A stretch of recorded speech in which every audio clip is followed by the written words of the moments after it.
So I got to wondering just how many different versions of these inexpensive kits are out there. When I first got them, I didn't realize the designation. It's a D, they all start with a D2 and then dash another number.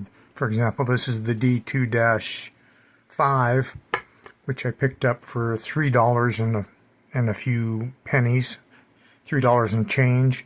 And this was the D2-7, which I picked up for $2 and some change. And they're both line trackers in this particular case.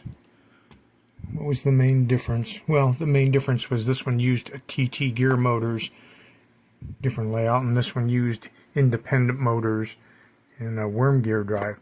But I started doing some searching online, and it gets kind of interesting. There is a D2-1 line follower. Now it uses the TT gear motors, but less functions, more like this one had. So it's kind of a combination of the two that I just showed you. And besides the D2-1, here's a D2. No, I just closed it. I keep clicking on the wrong thing. Let's see if I can reopen it. D2-2. Okay, so here's a D2-2. Now again, it says it's just a line tracker, and the weird thing about it is it seems like they've made it more complicated. The only video I can find of this thing working, the guys are speaking German, I think. I don't know. But, I mean, besides your comparator up here, they've got a whole separate chip and a crystal oscillator, all kinds of stuff going on, and yet it's just an and it's just the light sensing type thing. Let me scroll down, see if we can see something more beneficial. So there's the build. I mean, you got places for all kinds of other connections and stuff. So you got your TT gear motors. It looks like it might be using infrared sensor, but it doesn't really matter if you use red or infrared in this particular case. Then they have a lot of nice build pictures, and pictures of it just doing the line tracking, the D2-2. So there was one. It's just more complicated, and it doesn't do a whole lot more. Now, here was another one. This is the D2-3. And the weird thing here is, up in the description, it calls it a 5-volt power supply, infrared obstacle avoidance. So it does both. It'll do line tracking, and it has an obstacle avoidance. And much more complicated circuit, two large things. But the weirdest part is here it keeps calling it a 5-volt power supply, and yet there's just 2 batteries. So it's a 3-volt system. It's definitely not 5. Was there anything more on that one? No. So there you have it. There is a D2-3 kit out there. A D2-4 kit right here. It's just a infrared remote car, basically. So this one isn't a line tracker. It has an infrared sensor right here in the back, and it comes with a small remote control. Here we go. So basically it allows you to go left, right, forward, left, and right, just forward, and then speed control. It does not have reverse. But it's got the single chip control that decodes what comes in on the infrared receiver, which is right there, and it sends you the transmitter. So that's kind of a cool kit. And that's the D2-4. Then the D2-5 is the one that I just showed you here that I built. It's more expensive on this site. Well, like I say, the prices change every day.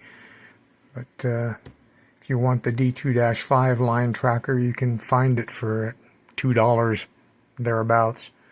D2-6 is one of the most complicated of all the ones out there, because it not only it has Bluetooth, remote control, it tracking obstacle avoidance. So where'd the picture go? I don't know. Is it coming back? few more. Well, you saw it there for a second. Oh, here it is. Looks like it's using the 3.7 volt battery. There's your parts kit. Let's scroll down. Yeah, here we go. So you can see it's got the Bluetooth receiver. It's more control, microprocessor of some port. Yep, 3.7 lithium battery. The chip is pre-programmed, so you don't have to program it, which is good. It'd be an interesting build for $10.22. Now, it doesn't look like what comes in the controller, so when it says Bluetooth controlled, I don't know if that means you have to download some sort of program to your phone. I haven't found any video so far showing this thing working. It's got an on-off switch and a program select switch of some sort. So it's definitely a lot more complicated on the D2-6 than the D2-7. Well, that's this guy here that I built. And I did a short video on that showing it operating. It operates just fine. If I remember, I'll put a link to the video short for this one in case you haven't seen it working. And then my normal video that I did on this one in case you haven't seen it working. And there appears to be a D2-8. And it says it's a line tracking. So nothing we haven't seen before, but all of a sudden now they've stepped up from just 3 volts to using 3 batteries. So you got your 4.5 volts. And instead of the simple comparator, it's got a different chip there. It is using the TT gear motors. Looks like there's a little short video that you can see on YouTube maybe, huh? So it's not doing anything that our other line trackers don't do. It may be moving faster because they're running on 4.5 volts. Yeah, working voltage 3 to 4.5, intelligent tracking.